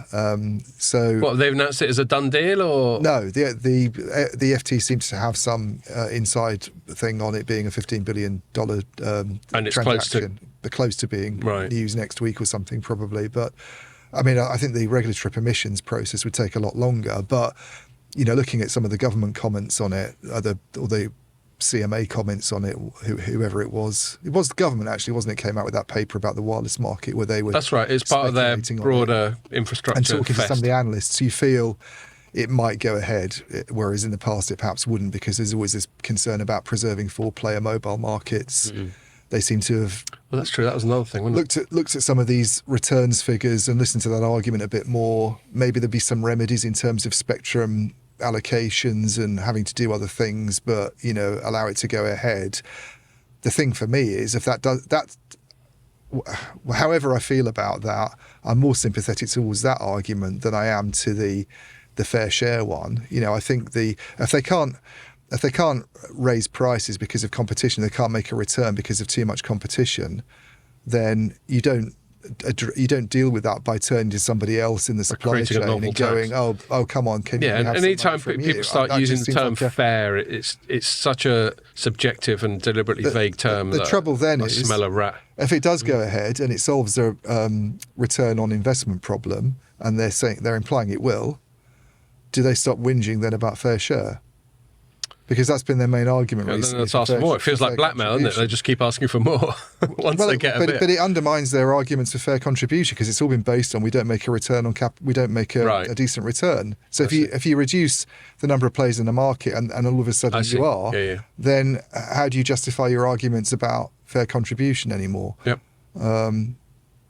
So go ahead, Sean. Yeah, so I think fair is a word that needs definitions, and when definitions are put onto it, then one can form interpretations over. Yeah. I don't think they have good definitions.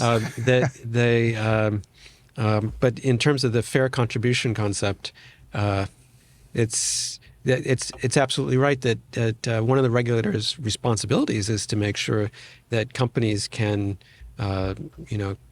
receive a return on their investment. Yeah. And if the regulator doesn't make sure that's possible, then they're not fulfilling all of their tasks. But the exact parameters of how they do that is a big question, and whether companies are themselves making mistakes. It's not the regulator's job to fix mistakes that have been made by companies, but the ensuring that there is an appropriate level of return. It's kind of interesting in terms of 4 players and 3 players. What happens? Yes, I was just going to be speaking about that before. You've got to weigh off the consumer costs and benefits in the short run against the network quality costs in the long run. Yeah. And that's something that's pretty hard for users to do, I think. But if you look at the experience of going from 3 operators to 4 operators in France, which is just the opposite direction of what we're talking about here, there was a huge consumer gain from that change when it occurred for MNOs. But massive downward, downward price pressure. Big movement in prices, which really helped a lot of consumers to be better off. One can only imagine that there would be a reverse type of effect in a movement from 4 operators to 3. That's intuitive, certainly.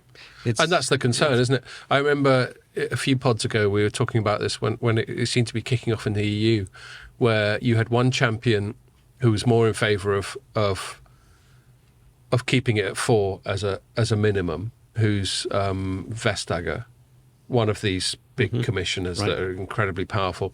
And there's another guy called Breton, who seems to be more in favour of consolidation, and there seems to be a little bit of a battle of wills, however those play out in the corridors of Brussels. God knows. It's as opaque like everything else is there. But yeah, you can see arguments in favour of both.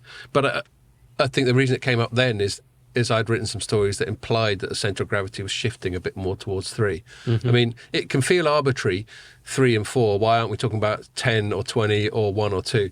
But obviously, once you get into competition, I don't think everyone knows monopoly's bad, and so the next bad thing is a duopoly.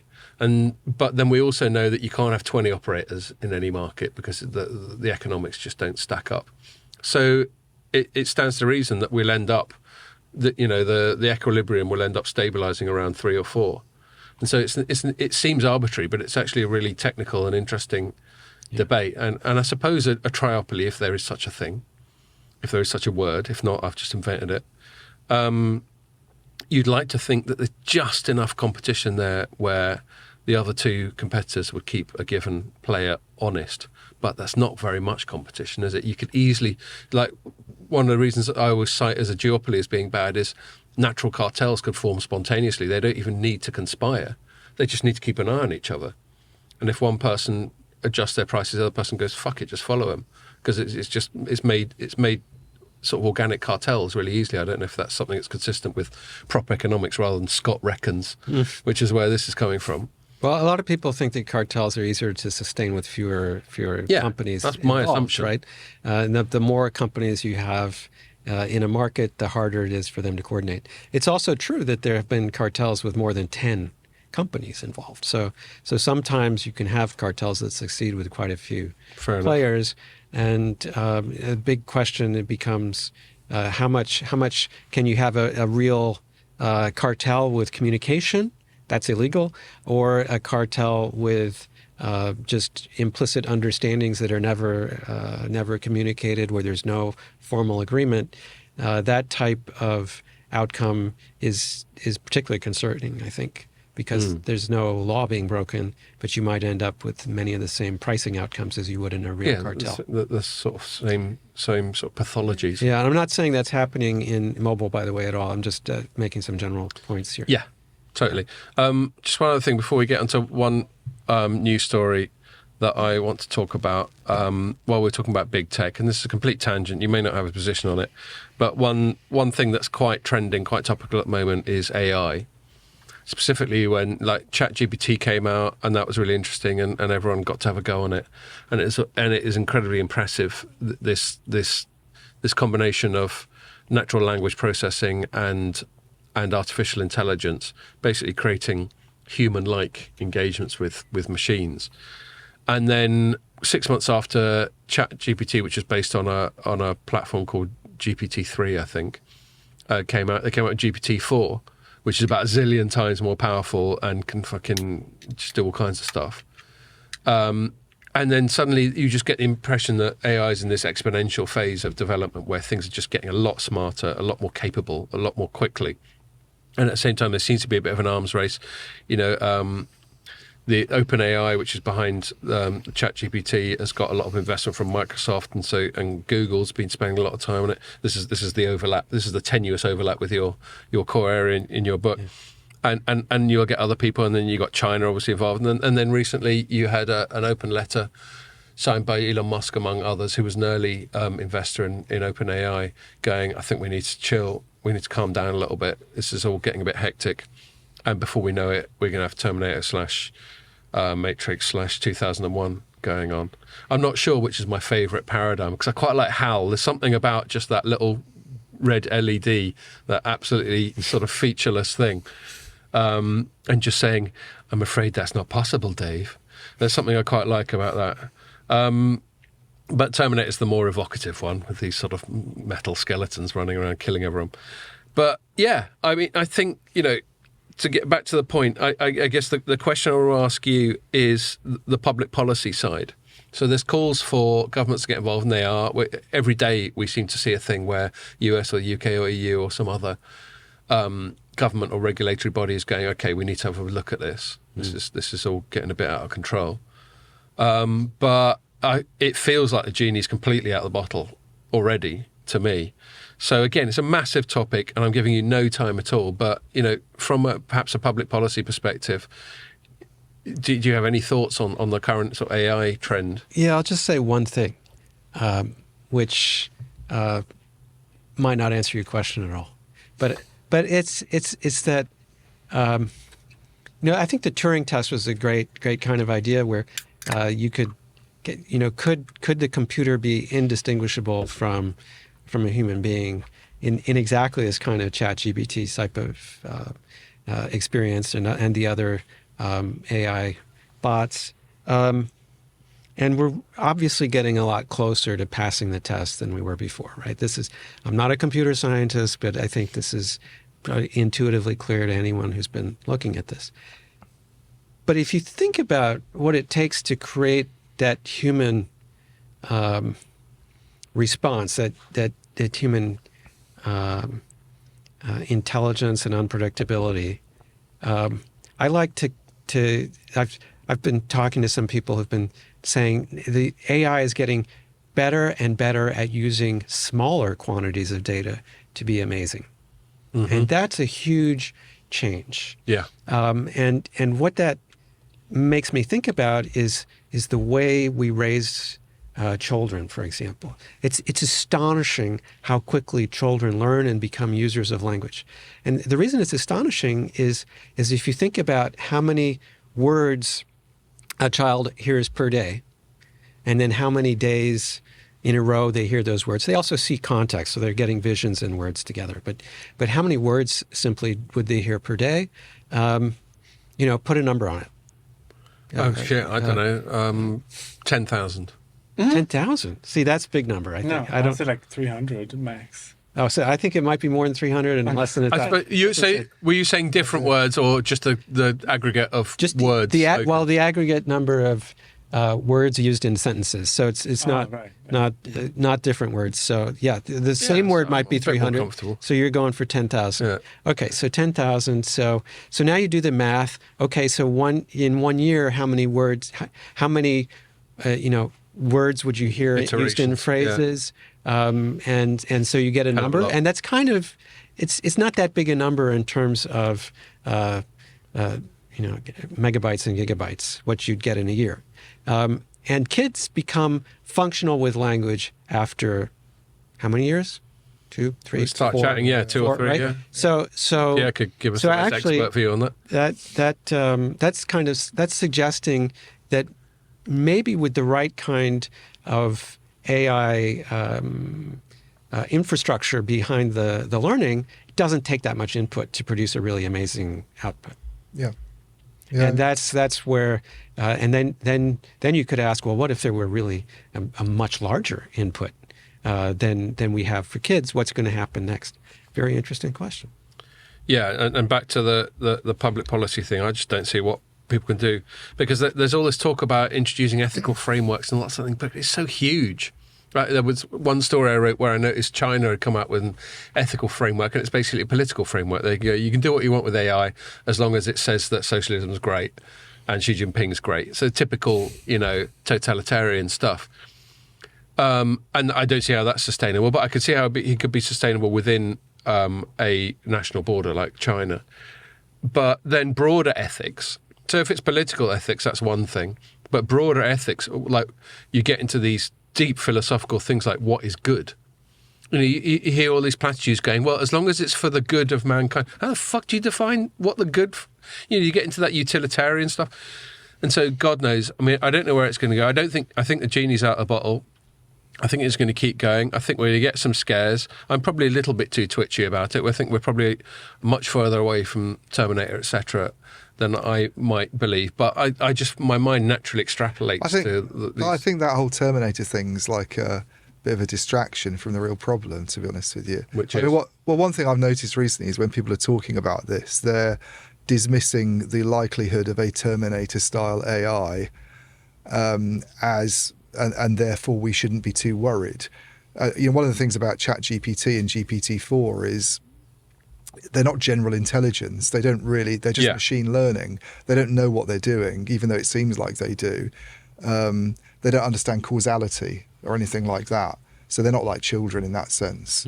You put it up against a 7-year-old on some simple tasks and you could work out the difference. And where GPT-4 hasn't advanced at all compared with GPT-3 is on that. It's just basically bombarding it with more information. So, and then you get analysts who are skeptical of and sort of downplaying the threat from AI, saying this shows we shouldn't really be too worried about it because the likelihood of having something that is a general AI that wants to take over the world and sit in our homes watching Blade Runner and cheering Rutger Hauer on is very unlikely, But I don't think that's the problem, because if it's good enough to do a lot of cognitive work, even with those considerations. I mean, the jobs thing for me is the bigger concern. And just general when you human have obsolescence. Goldman Sachs coming along and saying, I think it did in March, there's about 300 million jobs at risk from generative AI. And this week IBM went, we can probably get rid of about 30% of our people. This isn't like the handlooms of the, of the kind of 18th, 19th century, where the term Luddite originally where it happened came from. over a long, long period of time and played out and affected one industry. This is something that's happened within 4 months and has, ramifications for people in our careers as well as all sorts of creative professions and white collar work, which is where a lot of people have been moving to with the whole middle class, emergence of the middle class and education. Then I think that's really where we need to kind of worry about it. But I don't know what the answer is. No, and the public, I'm certainly not expecting Sean to suddenly come up with a public policy answer. But it's definitely a public policy challenge. Absolutely. There's indisputably. And one of the concerns I'd have that it kind of comes back to some that we were talking about right at the beginning is about are people going to give over too much to this device and forget how to do things themselves? So you know how to use a map still, I think. Yep. Because you're not using your phone for everything. I have, to some extent, forgotten how to use a paper old map school map. myself. And so if people start relying on the AI to do writing for them, to do thinking for them, then I think there's a real deep risk that's not related to the Terminator type visions, but just to fundamentally how much we're capable of doing on our own. Yeah. Cool. All right. So I'll give myself about 15 minutes max to talk about this one news story. It just happens every now and then as a journalist, especially a digital journalist, you write stuff and you never know what's going to go viral and get you loads of reads. You write something you really put your back into and no one gives a toss. And then you write something that took you a couple of hours and it goes viral and so, fuck it, you've got to take the rough with the smooth. And I had one of the latter ones this week where I wrote a story about Malaysia. And it was channelizing the FT. So the FT actually got hold of a couple of letters sent by the US and the EU to the Malaysian government. So a quick bit of background on this story. Malaysia decided to create a national 5G network, similar to NBN broadband network in Australia, but for mobile. And they decided this, I think, a couple of years ago. And, and the reasons behind creating a state-run national wholesale network are fairly obvious. There's efficiencies, if you're just putting all your resources into one network and then all the operators then use that as the wholesaler, you can see all sorts of efficiencies there. I think, you've got places like South Korea where they've had government investment in networks and it's massively benefited the country economically. But the one contentious thing about this is the sole supplier to this network is Ericsson. Not that Ericsson's intrinsically contentious, just that it just went to one supplier, and obviously a big, I think it's like 11 billion, I can't even remember what currency, let's say dollars, win for Ericsson was. And the guy who was the opposition leader, who's now the prime minister at the time, I've got a link to an article in 2021. Just went, I don't know about this, and someone had whispered in his ear that Huawei could have done the gig for less than half, like 5 billion instead of 11 billion. And so he's had an issue with this from the start, and has apparently been, let's say, a little bit pro Huawei. And now he's in power. I think he won an election within the last year. And so now they're reviewing it and going, hold on a sec, we're going to have a look at this. Problem is, this national network's, I think, at about 60% population coverage already, aiming for 80% by the end of the year. So, again, you can't put the genie back in the bottle there. There was some, in the original reporting that I covered, there was some, these letters from the US and the EU going, you better not fuck with Ericsson. You've already, you can't go back on your deal. Mm. And I thought, well, that's not your business. I mean, Ericsson, if it wants to go into national law courts about honouring contracts, that's one thing. It's not the business of governments to poke. But they're not talking about getting Ericsson out of that network. No, well, I'm leading up to that. So initially, when I first covered it at the start of this week, it looked like that maybe was going to be it, which seemed weird. And that seemed to be one of the things that these letters... I mean, I can read out some quotes from the letters. This is taken from FT, but there's a bloke called Brian McFeeters, which is a weird fucking name. He's a US ambassador to Malaysia. He goes, senior officials in Washington agree with my view that upending the existing model would undermine the competitiveness of new industries, blah, blah, blah, blah. And then it also just talks about US and other countries prioritise fair and transparent review process and contract sanctity. So both them and the EU mentioned things like contract sanctity. So they were obviously worried that they were going to try and get out of this Ericsson thing. Anyway, fast forward to today and yesterday, where I wrote something up and I believe Robert wrote something for light reading. Malaysia's come up with this bright idea of going, all right then, we'll just have another network, another national wholesale network, and we'll start on it next year, once we've hit our 80% target on network number 1. And the really interesting thing about this is if I went down to a Malaysian betting shop and they were offering any odds, I'd put my house on Huawei being, if not the primary, then the sole supplier for this second network. Because what I detect is sort of geopolitical forces. So, there will have been... I've got no idea. I've got no insight into how the tendering process by which Ericsson won it. I'm sure it was totally meritocratic. I've got nothing to say about Ericsson on this. But there will have been forces ever since then. China will have been whispering in their ear going, well, how come Huawei didn't get a look? And then America's going, don't fucking listen to the Chinese, they're talking shit. And there's all this stuff going on. And it was obvious from way back in 2011 that the then opposition leader and now Prime Minister had his reservations and seemed to be a bit pro-Huawei. Otherwise, why would he cite them being half the price? And so maybe he's just decided as a fudge, if I can try and please both parties, we'll create two networks. And if my guess is right, two networks, one that's only Ericsson, i.e. for the purpose of this story, US friendly, and one that's only Huawei, so for the purpose of this story, Chinese friendly. And then everyone's got to choose operators and possibly even subscribers, because let's say the operators use both, and they, for the purpose of transparency, go, look, you can go for the Yank one or the Chinese one. It just creates, for me, the interesting thing about it, and I don't know, I know, Sean, coming into this, that you hadn't particularly read up on this, and I don't know if there's a broader public policy angle, but I just think it's interesting because it's like a microcosm, it's like a proxy of the overall battle of wills that's going on between the US sphere of influence and the Chinese sphere of influence. And we know there's like the chip battles and when they're trying to stop China getting hold of semiconductors and all that sort of thing. And I've got my views. I think America's slightly overplaying its hand on that one. I understand some of the strategic and perhaps even security reasons behind it, but I think it's increasingly asking too much of its allies. But the thing that really bothers me, I suppose, is that we're going to end up with this bifurcation of the whole telecoms and tech industry, where everyone, but down to the end user, down to you and me, have got to choose between Team USA and Team China on all sorts of irrelevant things like which mobile network we use. So I mean, I'll put it to you first, Ian. You were asking about that. Is that the impression you got? I know you didn't write it. You were editing another writer's story, but do you think that my characterisation of it seems like hyperbolic, or does that seem realistic? Yeah, the geopolitics just sort of ties into the broader trend that we've seen, doesn't it? The UK got leaned on and eventually decided to take Huawei out of networks where it was being used there. And it was clearly as a result of US pressure. Yeah, so I suppose to me anyway. This plays into the same thing. And it's just another bit of that story, I suppose. But I find the whole Malaysian setup kind of more interesting, really, because it's so unique.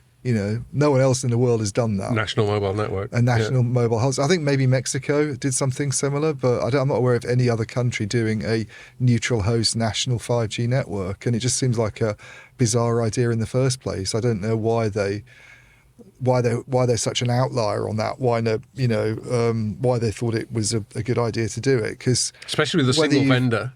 Set up this. Yeah, the single vendor, I suppose, exacerbates the problem. But whether you've got a single vendor or whether it's a group of vendors doing it in a more sort of open RAN way, you've still got a single supplier of the service that the operators are paying for, to ride on that network. You've still got one network and one owner, which I presume is the government in this case. Yeah, although it's encouraging equity stakes from the operators.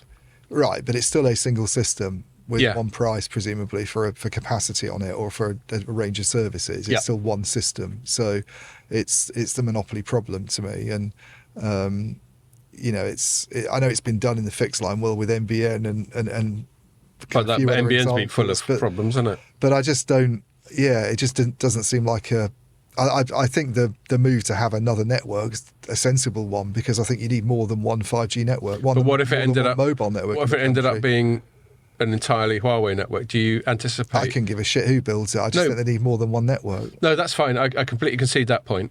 But do you anticipate the dynamic that I was extrapolating to of people almost having to choose between US friendly and Chinese friendly? Well, I guess if they build it then the operators aren't going to be thinking about who they use, because that's a government level decision, isn't it?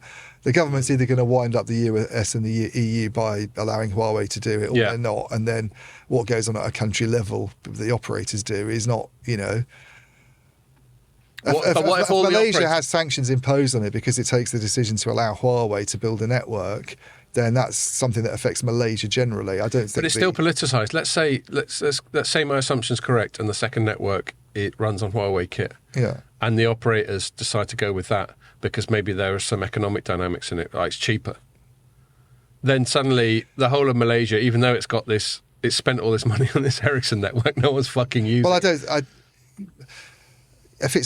that much of a difference in the costs, and that's not played out in markets where privately owned operators have used Huawei as opposed to using Ericsson, you don't find that the service that you're paying as a consumer is half as much. So I don't see that happening. They'd have to be able to compete against one another. If one has business model problems in the future because of its suppliers, then that's going to have to be addressed, obviously. But I just think that's a government level thing. They'll either do it and end up not getting sold fighter jets that they need because they've done it or whatever, or not allowed, or they'll in on some spying network. But in terms of what it means at a country level, I don't think any service provider that's using those networks is going to have to think about it. That's an issue for the government. Fair enough. Yeah. So, Sean, you've got 5 minutes on this massive topic that you know fuck all about before this podcast.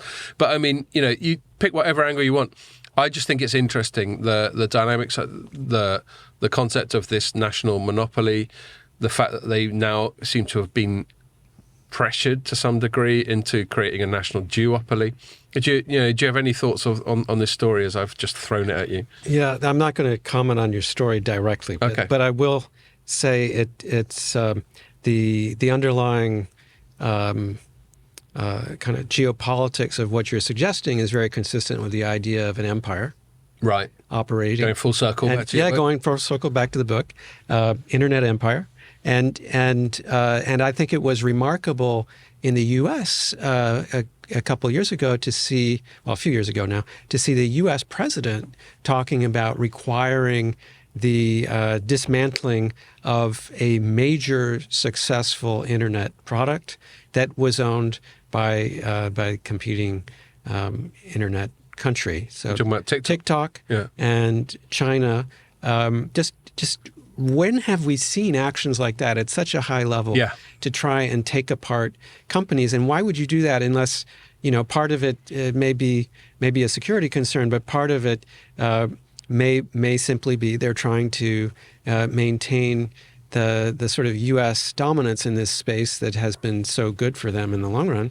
And so they take these occasional actions that are really visible as a government, while most of the actions, I would say, are pretty are less visible, but more to do with maintaining a good environment for growth of those kinds of internet companies. I think on the cost thing, you're saying one could be a lot cheaper. I think Huawei is more likely to have technology problems, which could lead to cost problems than Ericsson is anyway. So, what they look like to have technology problems because of the chip stuff? Because they can't get access to 5 nanometer chips, and those are now going into base stations. So, if this is a newly built network, then I think that's a good point. That's a good point, and they're going to have to consider that, because if my assumptions are correct, that this second network is designed to placate China, which is leaning on Malaysia, which is what my gut feel is. Yeah. And therefore, the only way they're going to really placate China is by having some combination of Huawei ZTE, or maybe some other Chinese vendor that doesn't occur to me, involved. Then, yes, they're going to store up the problem that you described. Yeah. I mean, that was never generated by America 2 or 3 years ago, because they didn't have that situation, and those sorts of chips weren't being used in network equipment. But it is now. So if it's newly built stuff, then that's going to be an issue for them. And why wouldn't it be? I would think. Yeah. So. Yeah. So I'm grateful, and I'm gonna wrap it up here because we've all got shit to do. I'm grateful as a journalist. These sorts of stories, for me, speaking only for myself, as what interests me as a journalist. Just there's so many little moving parts. Like just one little bit. What is it? Like within the story I wrote today, it turns out GSMA has been lobbying against that state network. I mean, what the fuck is GSMA doing getting involved? But some geezer, what's his name, from GSMA, I linked to the story, Julian Gorman, head of Asia Pacific for GSMA, has just come out and gone, you need more vendors involved. And I think it's slightly weird and incongruous for him to be speaking out. And then there's one of the operators. So you were asking about ownership of this digital national BHD. Do you pronounce BHD? BHD. Just use the initials. Yeah, DMB. There we go.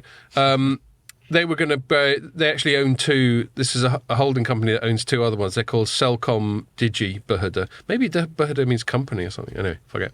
And it owns Digi Telecommunications and something called Cellcom. And they were going to buy 12.5% each, so 25% in total of this DNB. And then when this news came out about the second one, they just went, fuck it, we're not going to buy 25% anymore. We're going to look at this second one. And so there's so many little moving parts, and then you wonder whether Cellcom's getting its neck breathed down by China or the US or both. I mean, I don't approve of it. In my concluding paragraph to the story I wrote today, I said Malaysia's set to become symbolic of the dynamic being imposed on telecoms and technology industries by a geopolitical battle of wills between the US and China. This may mark the point in history when we acknowledge a bifurcation of the technology world into US-approved and China-approved ecosystems. How ridiculous that would be. So that's my position on the overall thing. However, as a journalist that wants to write juicy stories, I'm totally in favour of it, because this stuff looks like it's going to run and run. And I can't wait to see what happens. And if I'm right, and this turns out to be a 100% Huawei network, that would be a massive story and really interesting. So I think I'll wrap it up there, because Ian's got to do an interview, and we've taken up 2 hours of Sean's time, plus of Sean's time already. Thank you very much, Sean. It's great to chat to you. Great pleasure to be here. Thank you.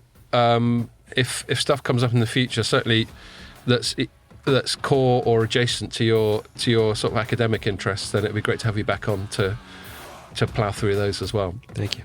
And here's his book. So yeah, I'll wrap it up there. Thanks a lot for listening, and make sure you join us for the next one.